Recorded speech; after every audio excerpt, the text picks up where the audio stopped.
Carl here from Brrraaains Head-Banging Life, gbhblofficial for short. Horror movie review time. Released in 2021, Horror in the High Desert was a surprisingly strong film. A found footage horror that was done in the style of a mockumentary. A style of film that combines footage, interviews, telephone calls, internet history, news bulletins, and characters piecing a mystery together into something that feels like a documentary. Hence the term mockumentary, because it's not actually a documentary. That is what Horror in the High Desert nailed. The wonderful combination of artistic licensing that you get with a documentary and enigmatic true crime horror. Putting it simply, it felt real and told its story about an outdoor enthusiast who went missing in northern Nevada very, very well. Go check out that video review and hear my praise there.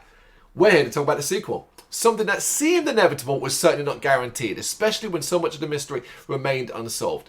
And in 2023, that is what we got. With Horror in the High Desert 2, Minerva, the second entry in a now planned series and one that picks up after the events of the first film. The disappearance of Gary Hinge isn't the only mystery within the high desert of northern Nevada, and this film focuses on the story of Minerva, a woman who disappeared in similar fashion to Gary. Are they linked? That is what the mockumentary side of Horror in the High Desert 2, Minerva explores, and there's a very strong sense that writer and director Dutch Marich is world building now. Something he does pretty well alongside a masterful crafting of tension and intrigue. The first half of the film is some of the most unnerving found footage horror in the modern times, and once again it all feels so very real. Unfortunately, it's not something Horror in the High Desert 2 Minerva is able to maintain, as it turns out to be all build and no payoff. It is tease after tease, creating frustration when it becomes abundantly clear that this film isn't going to give any answers. In fact, the latter part of the film slows down to such an extent it's hard to stay engaged. Sure, there is plenty of creep factor, and the tension remains high, but it is clear that nothing of significance is going to happen. So that makes it really, really hard to be invested.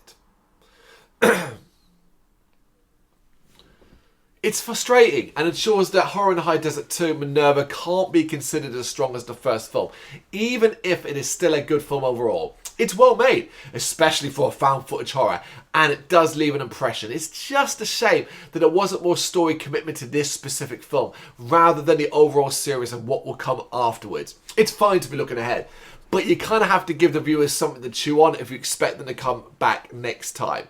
Still, I will say, all that being said, Horror in the High Desert Minerva is worth watching, especially if you've seen the first one.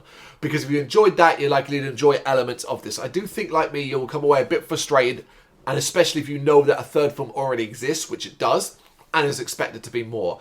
That this feels a bit fillery, like telling a side story with slight links to the main story, but where I wanted a little bit more meat to the bones of the overall mystery. This is baby steps rather than leap forward. But I still enjoyed it. I don't enjoy much found footage these days, and mockumentaries tend to be the one that works the best for me.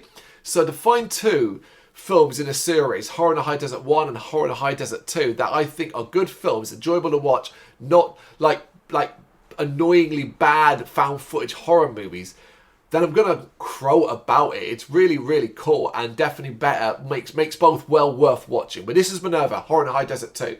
What's your thoughts on it? You got any? You know what to do? Let me know in the comments. Thank you very much for watching.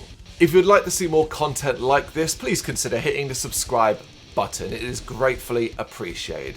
You can find us over at gbhbl.com, our full website, where reviews, news and so much more goes up daily. We're also on all social media platforms: Facebook, Instagram, Twitter, Threads, at gbhbl. Just search for gbhbl and you will find us out there. We also have merchandise on sale.